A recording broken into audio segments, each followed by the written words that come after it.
Wow, I feel really relieved today. How about you guys? I haven't posted a YouTube video on here in a while. It's just day in the life of no school, no job, just experiencing life at the best I can and praying in my mind every day. I pray in my mind every day, and I feel like I'm surrounded by God's angels, God watching over me, and experiencing the best the Lord has to offer. Because I literally love God so much, and sometimes I feel like terrible. Sometimes I feel like, the people I pray for. I pray about the whole world, and I pray that people give their life to Christ and that the world is fixed. And, I don't know if my prayers are effective or not. Like if the people I pray for will actually go to heaven. And, the important thing about the mark of the beast, how in the end times, people like me, people that said the sinner's prayer, like not receive the mark of the beast, so they go to heaven, because the thing they buy is if they take the mark of the beast, 666, make sure they go to heaven instead of taking the mark of the beast. And make sure, if you're a Christian as well, you do prayers that say, oh yeah, I want to live with my food and my stuff, live in the US, live anywhere else in the world without freaking without freaking taking the mark of the beast. So you can live, because the mark of the beast is a crazy thing. We should pray for people to not get it all around the world. Your friends, family, anyone you've ever known or seen in your entire life.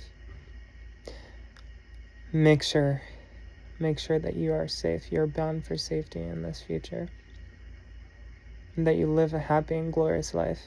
Because let me tell you, people are going to be weird about the Antichrist, and there's going to be some Christians that fall for it, and unbelievers that fall for it completely, Christians that fall for it completely too.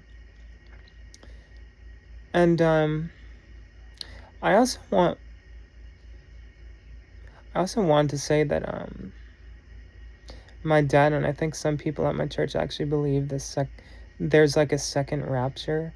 I don't even think it's true, but I think it's only the first time like the Christians go up.